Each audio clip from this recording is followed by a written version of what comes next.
Howdy, folks. Welcome along to SteakDora the Explorer's REBBL Season 14 div reviews for REL 1 and 2A. And this is sort of officially week 1. We did our pre-cap yesterday. Some of you may have seen that. But this is now our actual week 1 because we have the matchups. We can look at what's going to happen in week 1. Yep, Fed has not played. He was too slow. I'm sure he tried. Yeah. Yep, we're doing this very early for very particular it's like 1:30 p.m. Fed's time, so he would have been hard pressed to get the game played before this. Yep. Ramesset would not cooperate, I suspect. Beautiful day here in Montreal. I don't know what it's like in Halifax. It's really nice too. Emily had some friends come over and do like a distancing picnic thing. So we live on the first floor of our apartment building, so she kind of stood on the balcony and then they all set up a little picnic on the grass lawn in front of it, and we're just kind of chilling and having lunch and stuff together, which was great, but also very annoying because I was working and had to watch that instead of being able to participate. Yeah, I had a bunch of work to do, and then I kind of took my lunch to go to the hardware store to buy some more plant stuff, and then I got back and Tristan was just sitting outside the window, where I'm working, setting up our garden, and it was just, a lot more charming than what I was in here doing. And yep, then I was working and transitioning straight to this, and she's like, I'm gonna throw on a cute dress and go for a walk. And I'm like, well, fuck you. Yeah. I mean, whatever, have a good time. But yeah, I know the feeling. Normally we would do a bunch of stuff on these weeks, but it turns out there isn't such thing as week 0. So we can't look at the results of last week or watch any games, but what we can do is predict the games that are coming up. So if you missed a lot of the things that had happened recently, I will bring I've made, or partially made anyway, a Google Sheets sort of doc where we're going to be keeping track of our predictions, and people are free to predict along with us this season and compete either against us or against each other. Feel free to do your own div or both divs if you feel like. We will keep those scoreboards separate, but also do a combined one for the people who do care. So you're welcome to participate along with the predictions. I'm still adding some features to them. It's not done. I did it very last minute and was trying to add stuff today, but I will be trying to do stuff like add drop down menus for the predictions. You don't have to type stuff, and automatically making scoreboards look nice and all that kind of nonsense. Yep. For those of you unfamiliar, the scoring system is 2 points for a correct guess, -1 point for an incorrect guess, 0 points for not guessing or a tie. You cannot guess ties because ties are for cowards. Is it 2 versus -1? I need to change the scoring in the sheet then. I think it's 2. No, it's +1 -1. I lied. It's +1 -1. Okay, I just forget our own scoring system. We should probably post that somewhere in the instructions, but. Yep. That system is completely arbitrary and means absolutely nothing, by the way. It's just what we've used the last couple times, so that's what we'll keep going with. Yes. Okay. Shall we get started? Because I technically have a client game in 26 minutes. So here is, I'll just bring up the spreadsheet real quick. So this is what it is going to look like, and ideally all of the weeks will have something like this where we can do a drop-down menu, but it's harder than I expected because I have to do it manually as of right now, but I know how to do it automatically. It's just not as easy as writing an Excel, formula in Excel that I want to do. So that'll be added, and I'll be doing a scoreboard that's just testing right now, but this is all very in progress. But the idea is that we'll have a sheet like this that people can follow along with, predict, and then this result should fill out automatically when I fill in the results myself on the master sheet, and then the score will calculate automatically once if your prediction and the results match up. So all you really have to do every week is go in and click the button and predict one once you've made your sheet. But if you've done them already, you maybe want to do it again later because I need to add some stuff, but I can try to make it as easy as possible.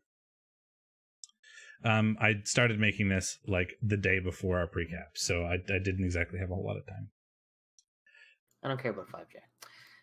So first up, we've got Div 1, and we've got Travel Scrabble versus Toast Guy, Scooby and the Gang versus the Rat Bastards. That's quite a match right away. I mean, Toast Guy's got his Claw Palm Killer out and one of his gutters out.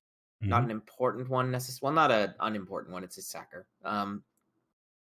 And it's true that there's no sure hands for Travel Scrabble, so it is a big deal to have that out. Yep. He gets about 500k, not quite, 400k, 430. He has no bench, so he's going to probably prioritize. I wouldn't be surprised if something like Wizard Glart, some amount of Babes, something like that. Yeah. No super killer. He does still have a Palmer but then he's going to do with Muttley. I think. Well, are we going to say ours out loud now, or do we write them independently and then talk about it? I mean, we can say them out loud. Oh, it's a Wizard Stadium even, so he gets Glart. Well, I assume Glart. It might not be. No, Luminous, you're just baiting me out. I think a Wizard Stadium would actually make me lean more towards Travel Scrabble, because I think Travel Scrabble has good tools to utilize a wizard. But anyway, I think Travel Scrabble. Is it not in Travel Scrabble Stadium, as he is listed first?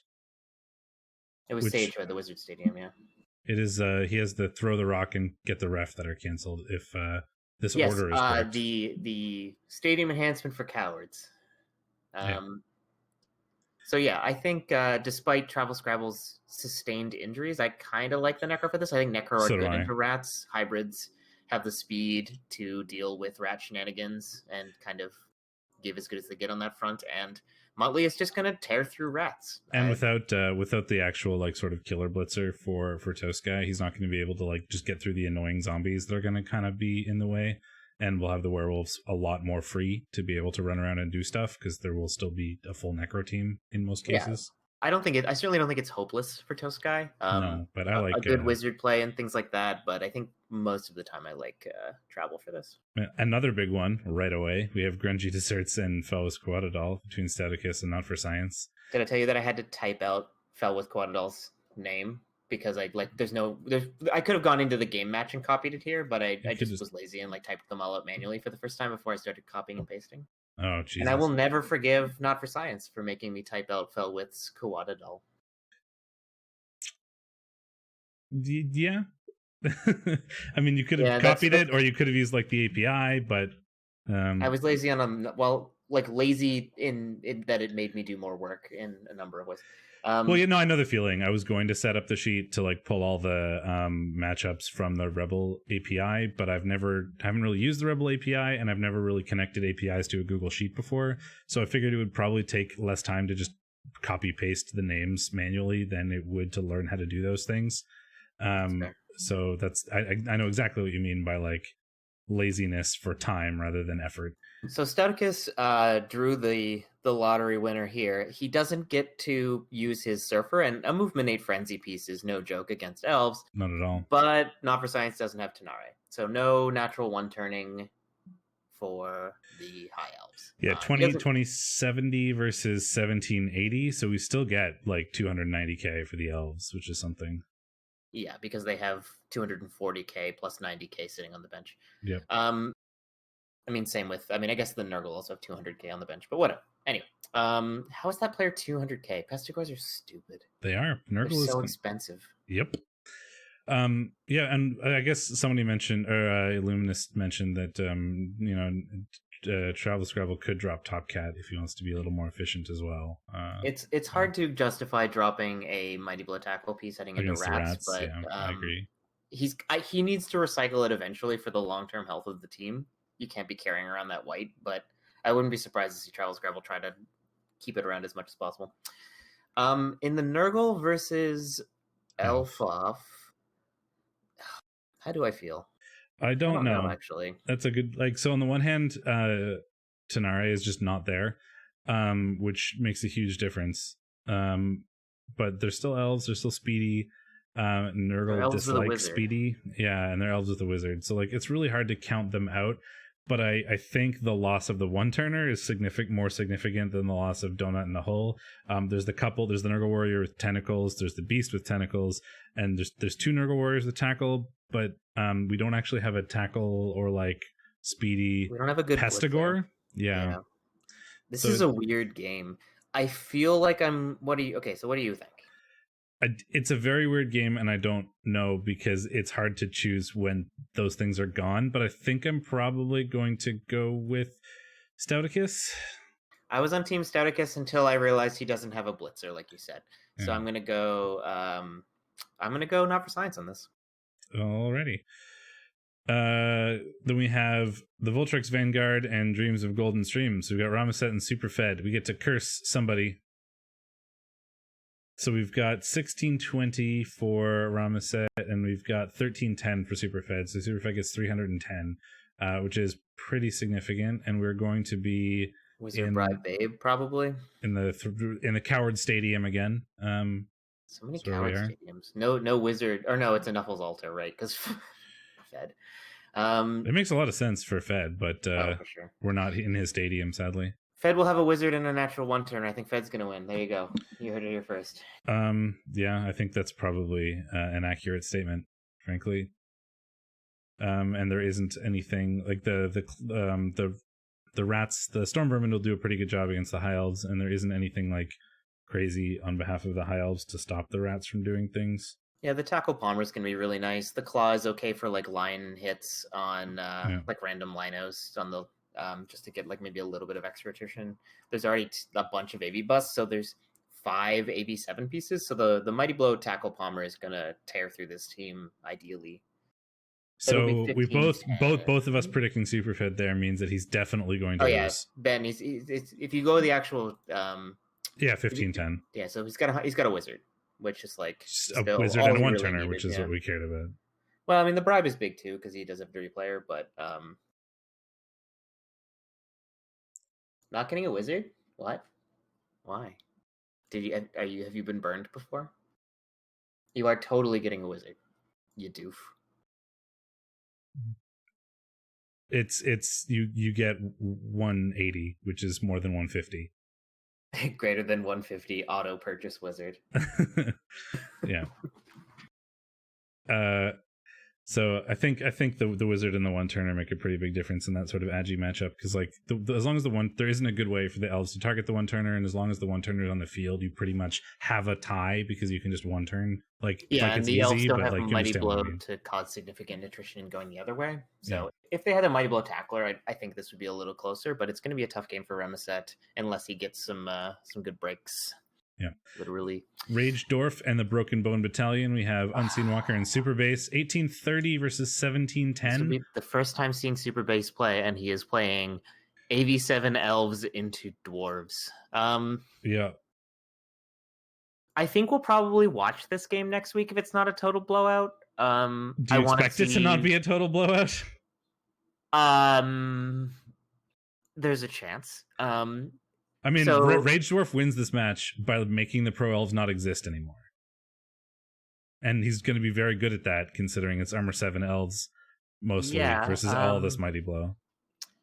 Yeah, I know, but I'm just saying, if it's not a total blowout, I don't want to watch it if it is, but if it's not a total blowout, I will aim to watch the people I'm not familiar with so I can get a better feel for how garbage they are at this game. Two things to note, though, is that one is that we have Oshadorf and Swiftdorf are out. Oshadorf is one of the diving tackles, and Swiftdorf is the wrestle tackle two strip good ball runner. Anti-elf pieces. Yeah. And there's an AV7 Troll Slayer for reasons. Soul of Dragon's Fire is following. Welcome along. Yeah, I mean, I think people overestimate how good dwarves are versus elves, because dwarves are one of those teams that are just self-defeating in a lot of ways. Unseen Walker has played a lot of dwarves though, and he's pretty good at the positioning. He's a very good dwarf coach. Let me see. Let's see inducements like. Not a wizard unless he burns a bunch of bank. So he gets 120. So he had to burn 30 of his 50k. He might be willing to do that on game one. He will have a loner dwarf, yes. Yeah, it's 1830 versus 1710. The actual team fighting sheet shows you their actual TVs. It shows you in the team sheet too when you look at next match TV.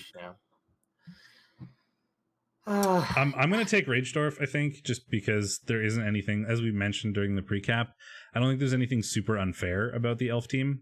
And the dwarves, Ragedorf is not knowing much about Super Base, and knowing quite a bit about Unseen Walker. I feel like he'll do pretty well in this match. So it's like a little bit of personal bias seeping in, I think, but I don't know Super Base very well yet. So I think that's okay to do. A lot of tackle, a lot of mighty blow. He's probably just going to chunk through some elves if things go as expected. Probably, unless, Super Base proves us wrong, and this is his opportunity to do so. Then we have Gourmet Governors versus Beard to Death. So Another fun Larkstar one. versus Lumi. Oh man, I want to watch this game too. Div I 1's watch gonna be really hard. everything. There's a lot of Div 1 is fun- going to be fun this season, I think. Yeah, well, in a very particular kind of fun. It's gonna make recaps that don't take 3 hours really hard. I know. So Lumi doesn't have his leader, so he's got 4 rerolls. That's fine with the number of vamps he has. 1 through 5, 6, 7, 8, 9, 10, 11, 12, 13. Only 2 bench, which is funny to say, but vamps need a big one. If Unseen Walker streams his match, we could just watch that one. Luminous is also planning on streaming this one as well, so. Yeah, I mean, we can't exist only. We're not going to only watch games that aren't streamed because different audiences and stuff like that. But we will, make an attempt to see. I'm saying that if you want to watch one that we're not going to cover, they're probably going to be streamed anyway. Yes, for sure. And I know Div 1 is pretty keen to watch other people's games. So it's worth noting that Beard to Death has an extra 50k in cash that they can probably get rid of to put them at 2040. Luminous does get inducements here, but there's only 3 vamps instead of 3 really good vamps instead of the 4 really good vamps. And I feel like Norse are just kind of like the natural enemy of Thralls. Yeah, I mean, Norse and their block spam / ready access to Mighty Blow are excellent versus teams that can suffer serious attrition from just taking a lot of random hits, like rats. Yeah. Vampires. It's going to be an interesting game for sure. Yeah, I think it's going to be a one where both teams are going to want to be on defense. The vamps would rather be on defense. It'll be a little weird, I think. The vamps are probably gonna have a good time stopping the Norse from actually scoring, but when the Norse are just have free reign to punch vampires and thralls and not worry about defending themselves, so when they're on defense, they're going to chunk through a lot of the vampires. So I think it's gonna be a weird one. Yeah, I mean, this is basically looking at the teams. I want to go Larkstar. I don't have a ton of chosen. I don't have a ton of permission. I don't have a ton of experience with watching Larkstar play, and I hate voting against Lumi, so this is kind of a challenge. Larkstar unhappy with the curse that I've just given, but I just feel like in general Norse versus vampires is pretty good for the Norse.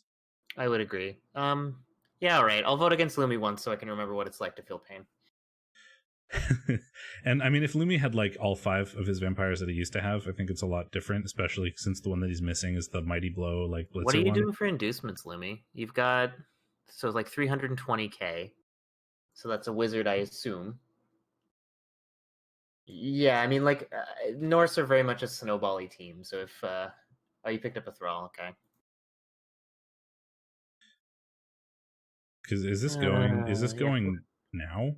It is going on the 23rd, so no. Oh, okay, right. Lumi's just got it flagged that he's going to stream it because, he streams all of his games.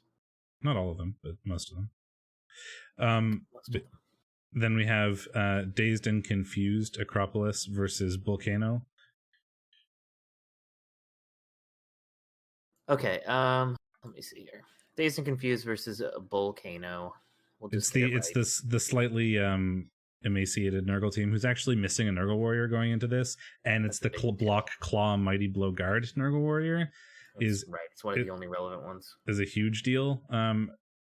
Again, so the Chorfs are actually going to out claw Mighty Blow the Nurgle, which is not really a thing that you want to have as Nurgle. The Nurgle get a good amount of inducements, and Nurgle inducements are bad. So not really knowing Acropolis, just immediately my gut reaction is take the Chorfs, because Nurgle down TV is almost always a bad situation. Acropolis is a hell of a record, I must say. Yeah, and I don't know much about him, so maybe that would change if I knew that. But I feel like just my instant gut reaction is take the Chorfs, because Nurgle don't particularly like having that much inducements. They have the worst inducements in the game. If you wander over to their previous tab, you will see why they've taken some trimming. Yeah. I think this is Mongoose's game to lose. Yeah, unless regen is just hot straight fire. But even then, they're out for a drive. So yeah, my play as Dazed and Confused here would be loner rot, like induce an like a merc rotter bribes. Does he have a dirty player rotter? No, I would like induce a dirty player merc rotter and then bribes and just stomp anything you can get a hold of, because you have a chance if you can keep up with the attrition, and if you ever punish one of the piling ons with a good foul, you could instantly like switch that attrition pretty quickly. And then we have the last team I'm unfamiliar with, the Bogue Bombers. Humans 1980 TV versus 2070 for Chuck. So 100K ish, 90K going to the humans who have 150K bank. You might see them dip into that a little bit. The humans have 1, 2, 3, 4, 5, 6, 7, 8, 9, 10. They have 2 bench, not a lot to go into kill chaos, that's for sure. Chuck says he rearranged it, but I don't see it on rebel.net. So it hasn't updated count. Yet. No, this doesn't count. So the humans probably don't take a bribe because that would be stupid. Probably an Apo, even Apo or Double Babe. I think Double Babe is the winning play. Apo is the oh god, please save my team play. Which frankly might not be a terrible idea considering it's the first week of the season. Sandwich stall, so he is a pixel hugger. Are we just gonna steal that meme from Ellie? I am. I mean, I just feel. I mean, I've always kind of believed that meme. Like we used to talk about it with Lizard coaches, because some people would be like, the anti-rock stadium is the Lizard thing to take, and I'm like, no, I think pitch invasions lose you games. I think thrown rocks just make lose you Saurus. It's a really good human team, and like I would like this human team against a lot of teams, but how well do you think will it fare against Chaos? It's got. I mean, I think it'll do better against Chaos than it would against, say, like Nurgle. Like the lack of foul appearance is a big deal here, because that's what impacts the ability. Like these humans are going to be able to reliably 2-turn all the time. I mean, like movement 9, sure feet. Yeah, it's a hell of a drug, and you don't have agi shenanigans, but you do have. A sure hands pickup into a 4+ pass, or an agi 4 pass. So like they can do elf-ish things with the ball.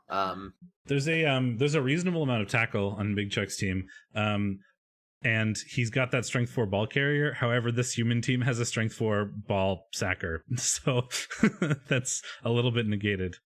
He's got a bunch of guard, but so does Chuck, I think, right? Yeah, I don't really know how to go here. Not really, actually. Chuck is outguarded. He's not out strength, though. So the problem with having all of your guard, of course, on strength 3 is that, it's not as good when you're based up against strength 4.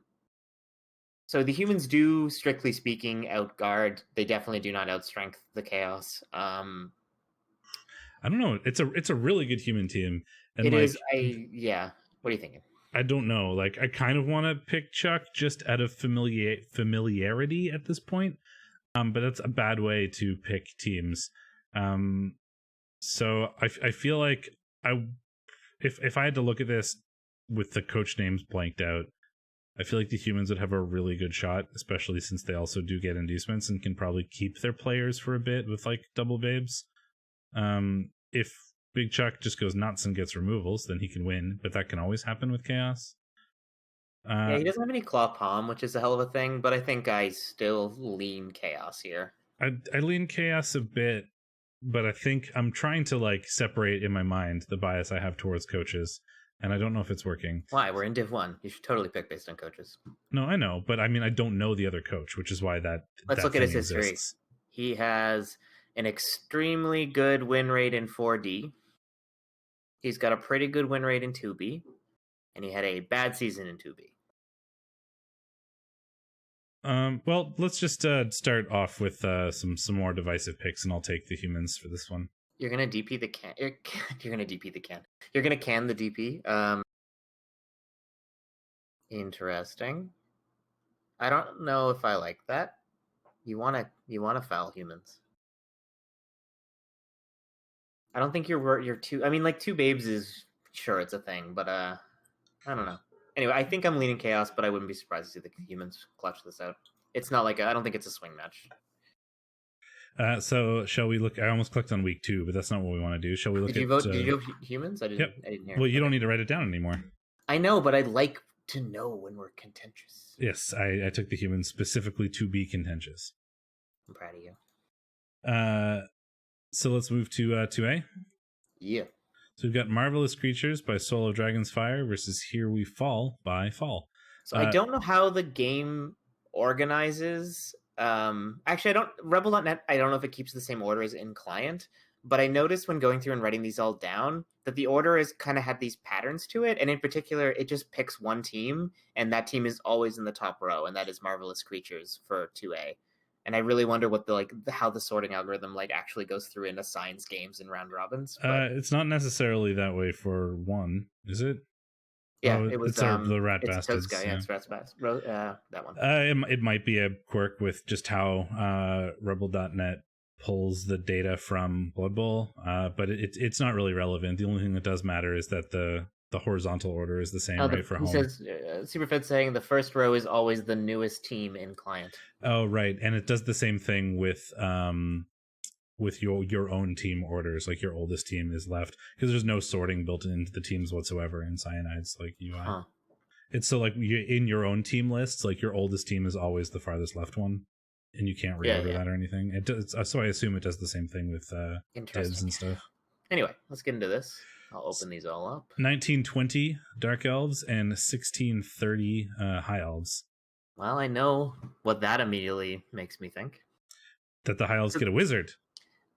This is an interesting thing because last season we had a huge argument about this. I was always under the impression that Dark Elves struggle against other elves at high TVs because they have less innate stats. It depends on how the teams are built, right? But then I had a lot of elf coaches argue with me on that point and say that the way Dark Elves build is just very naturally anti-elf, so they tend to do fairly well, despite the fact that they're a little slower.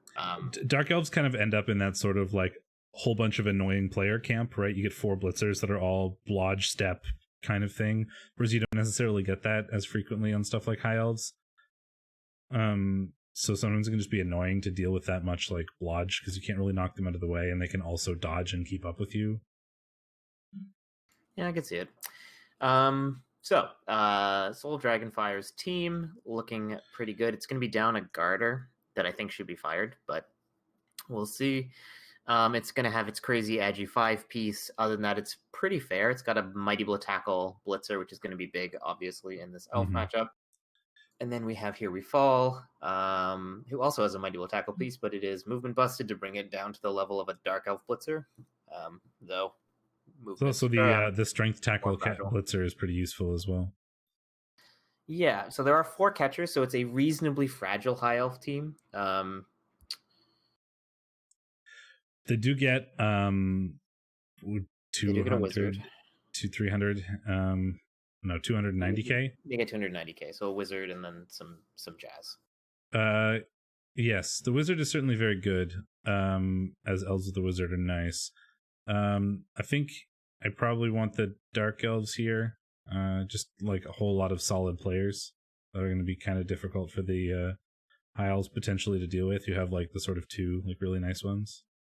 I mean, I like the Dark Elves team more, but that's not surprising given that they have 300 extra TV. Yeah, I mean, yeah. That's true. The Dark Elves have a bench, and the High Elves will not unless they take something. The High Elves are more fragile. The High Elves definitely have the movement game, in that they have a movement 9-piece and several movement 8 pieces to the mostly movement 7 and 6. I'll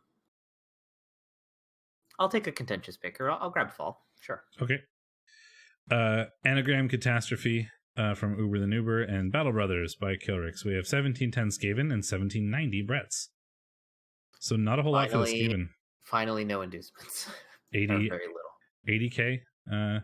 Well, the Skaven have their natural 1-turner. They've got a strength 3 gutter runner, and they've got a crazy blitzer. And the real good blitzer, yeah. Along with the there's the Sacker, the Dauntless Wrestle Tackle Strip Ball one. Although Kilrick is definitely going to be carrying on Sure Hands. Disciple of Davkul, yeah. So that's less good. And the Bretonians, the movement 7 is on the blitzers is certainly non-insignificant when trying to keep up or run away from the gutter runners. Keller's also carrying a bit of extra cash, so that's either going to be another bench. What does he have? 1, 2, 3, 4, 5, 6, 7, 8, 9, 10. He's got 2 bench right now. That's probably enough for Rats. Maybe one more, but without Dirty Player, I wouldn't So if we drop, a lot of fouling. if we just drop the 20k, this Skaven only gets what 60. They'll only get a babe probably. Yeah. Which is the rats have 2 bench as well, so it's going to be 1. Oh, 2. Yes. Yeah. And they have 2 dirty player, so keeping them out of. Well, they wouldn't be a bribe rage anyway because Uber only has 20k. I mean, so Patch's Torah, the blitzer, is certainly very well suited to going after everybody but the peasants, I guess. Well, actually, that doesn't really matter because he doesn't have. Does he have piling on? He does not. He does. So the piling on isn't useful against the peasants, but it turns out Armor 7 and Mighty Blow still do good things against peasants. So he's pretty well suited to going after brats, but the brats are also pretty well suited to going after rats. There's the 2 Mighty Blow tackle blitzers who can chase down rats pretty easily. Yeah, the strength 5 piece is not bad for tying up line rats. Yeah. I'm going to go Kilrick for this one. I'll take the rats. Okay. I think the rats certainly have a really good shot, and especially that Storm Vermin does things. But I don't know, something about the blitzers just feeling like they will do well against the rats is making me want to. I like having a lot of contingents picks weeks 1 before we fall in, the same agreement pattern. Step with each other. Talk Show Terror from Our Name is Legion versus Orcsploitation Cinema and Das Schuttenheim. So 1630 Necro, which is really 1590 Necro because of extra cash, and 1930 Orcs. So that's 200 something, 300 something. Because the Necro are missing one of their werewolves, right? Although it's not the Mighty Blow werewolf, which is the one that is kind of nice against orcs because Claw Mighty Blow is a thing. They've got the Strength 5 Flesh Golem, which is certainly useful as well. Yeah, they're going to be in a pretty good position. Well, the problem with this matchup is that you look at it and you're like, Claw Mighty Blow, that's great, but then the orcs just base the Necro to hell and then the Necro cry. Yeah, because there's so much strength in guard. Yeah, straight bash matchups can be hard. If he ever gets a hit on Leorc Neeson with his niggle, with the Claw Mighty Blow, ooh baby. And but the Necro do get a lot of inducements, right? They can get chainy, which is pretty useful, especially against orcs, because that's just a lot of speed. Especially because you're already down 1 wolf anyway. I think I like the orcs here though. I think I do too. But I'm also not familiar with Our Name is Legion, so if that game isn't a blowout, maybe we'll watch that as well. So the orcs just with a lot of guard, it's going to be pretty easy to set up like frenzy traps and that sort of thing, and defend your ball and blah blah blah, and just bully the Necro. But the Necro are going to be able to do the thing where they run away. But that doesn't, and the orcs can't do anything about it. But that doesn't really stop the orcs from scoring. So I kind of like I like the orcs here as well. And then we have a show off of baby teams. We have Urs and his baby lizards, and I Shoot Blanks, who I'm not baby chaos with, and his baby chaos. So 2 3 Claw Mighty Blow, only 3 guard, no bench. Not going to be a lot of inducements. There's 70k for the chaos. They could either. No, they wouldn't pick up a bench because they don't have the players for it. So they're probably just going to get a babe. I don't see them burning money on this. Lizards are only going to have 5 Saurus and no Croxagore. So any removal on a Saurus is enormous. So that's the thing. Like you look at the chaos and you're like, oh well, the Claw Mighty Blow and guard is kind of how they're going to bully the Saurus and try to get removals. But the Saurus, there's a lot of strength there, especially with the Crocs, but they don't have those. So we're actually on relatively even strength footing. Like there's only one more strength 4 player for the lizards than there is for the chaos. The downside is, which puts things a little chaos kind of nice, favored, because we're likely to get 1 removal with that many Claw Mighty Blow hits throughout the game. Downside is there's nothing the chaos can do about those skinks.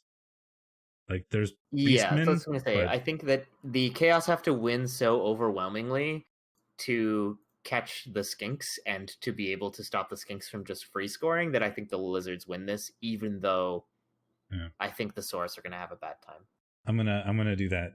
I want to take that as well. I mean, I just think that there's the 1 diving tackle Beastman, but that doesn't necessarily mean you can knock over skinks. It means you can just take one of them and make his life a little annoying. It doesn't mean that you can actually knock over any of the multiple blodge step skinks that there are on this team that are likely to have the ball and will just run away from you. Yep. And then we have a not baby matchup. Locust and his 2130 Chaos versus Atomics and his 2220 Nurgle. That's a big game. Hey, guess what? I think the Nurgle are probably going to win because Nurgle are the same but better. When it comes to the high TV punchy thing, potentially. Although Locust definitely has more kill, right? There's 3 like Claw Mighty Blow for Atomics, and there is 3 bench. Oh, there's 4. There's only 1 for Locust. 1 more. I mean, there's 4 Claw Mighty Blow for Locust and 3 for Atomics. Yeah. Usually I like Nurgle in this matchup. Chaos are like a tiny bit faster. But they're a tiny bit weaker, and they don't have the innate skills that Nurgle do. Yeah, it's kind of hard to like predict it immediately because whoever gets some removals is going to get a pretty big advantage relatively quickly. Like it can snowball, and it just depends on whose Claw Mighty Blow fires. But on average, Atomic is actually going to have less of a bench. He's only got 2 bench. Locust is 3, right? No, Locust is 4 bench. Ooh, that's no, 3. He has 3. The nice thing is that Rotters are actually pretty good here too, because you don't care about them and you can put them in the way. And there's sometimes, Foul Appearance does a thing, and if Foul Appearance prevents like 1 Claw Mighty Blow block that then gets Claw Mighty Blowed in return, like that can swing a turn real hard, real fast. If like the just regen is good in bash matchups. It turns out. I look at this and I can't imagine them not mauling each other, but this always happens in like kill mirrors. It's like a 1-1 tie and nothing happens. Yeah. They so rarely actually murder each other, probably because they're too busy, pixel hugging. Yep. Well, like every time I play that type of matchup, what happens is whoever's on offense just KOs everybody on the other team. And you can't hurt them when they're KO'd, and then they come back and then they do that to you. And nobody ends up actually hurt because it was all KOs. But like both halves were still very removal heavy. It's every time I play that game that happens to me. Lord Farquaad is the target on Atomics' team, being a Nurgle warrior. Taking down the Sage is also nice because he doesn't have stand for him and he's only movement 3. So given that he's a beast, knocking him over takes him out of play probably for 2, maybe 2 turns on average, maybe even 3 if you throw in the likely really stupid you encounter along the way. Not that likely, but possible 70% of the time. Yeah, not much bench is the one downside for Atomics, but like the average dice roll sort of numbers with between regen and Foul Appearance put like a slight edge towards the Nurgle despite the bench, I think. So it'll be interesting to see what happens to these 2 teams because that's a big match right away. It is, yeah. So then we have Rand the Mad with Bring Out Your Undead, and Yayo, Ye Old Guard. So Rand was desperately trying to get a Kaz on each of those Tomb Guardians, and then gets Nurgle first, which is unfortunate. However, Rotters are easy to cast. Yeah, exactly. And if you go first, then you're probably hitting some Rotters. I'm just kidding. They're not. Well, they're just as easy to cast as anything else that's Armor 8. Human lineman. Let's see. Well, Yayo's we've got 1, 2, 3, 4, 5 guard, which is kind of the big deal against Camry because it's those Tomb Guardians that we have to deal with. And there's only the one on the side of I think this is one of those matches where the lack of Tomb Guardian development is going to be difficult for Rand. Right, if you had like some more guard. I feel like that's all Camry matches, but okay, yes, but especially the one where you're going up against things that want to hit you. The Bash mirrored is particularly felt. I agree. I think the Nurgle are probably the favorite here. Well, apparently Rand won last season when they played, so that's something to take into account. Well, there you go. Just do it again. Prove me wrong. Yeah, the Nurgle with the extra guard and the Tomb Guardians are like slightly more easily marginalized because they don't have their own guard. I want to give it to the Nurgle as well, but prove me wrong and get 3 levels this game because you are 1 Kaz away from it on 3 Tomb Guardians. Finally, we have CR Boys National Nasty, the Necromantic team, versus Terra Alliance. So 1510 Necro versus 1970 Chaos. Course, I should say. And it is going to be a Nuffles Altar for CR Boys, which is very good in this position because he is down 460k. That is a lot of stuff. Yep, that is a lot of stuff. That's Cheney for sure. Probably Cheney and a wizard gets you a 50k discount on Cheney. Yeah. Is it enough?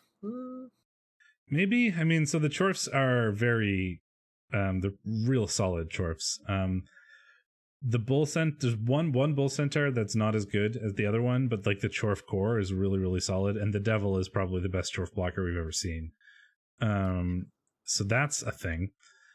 If Slade does well keeping his core together, it can be difficult for the Necro to break through that, but they don't necessarily have to if they kind of play the werewolf runaway game, which they could certainly do with the two werewolves and Cheney, and then we only really have the bull centaur to go after them. Yeah, but just given the guard spam, I think this is probably going to be really hard for the Necro. Yeah, there's a lot to overcome there, I think. And especially if the chorfs go on offense first and they're just able to sort of slam their chorfs into you and be like, all right, enjoy. Especially after they get their 4 like claw mighty blow hits, or mighty blow hits at least from the LOS and the blitz.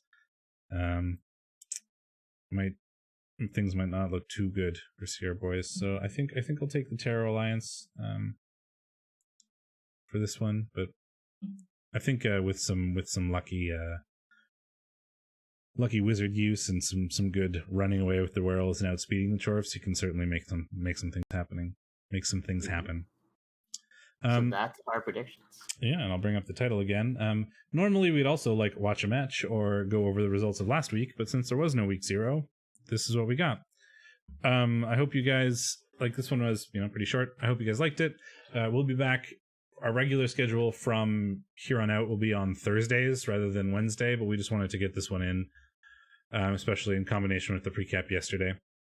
They'll be up on YouTube when I get around to editing them, and I still have to make some edits to the prediction sheet. But feel free to use it as is, and I'll do the manual work of fixing things if I have to, because it's my own fault for not getting it done in time. But I'm looking forward to it, and it'll be fun to sort of predict against everybody out there. So you have to go off and play a clan game. I do. I'm going to poke my opponent now. So I guess I will let you go. I will go probably play with the sheet a little bit, and we will be back next Thursday. Thanks everybody for hanging out. Until next Thursday, I've been Steakmittens. And I'm Shadorra. And we will see you guys next time.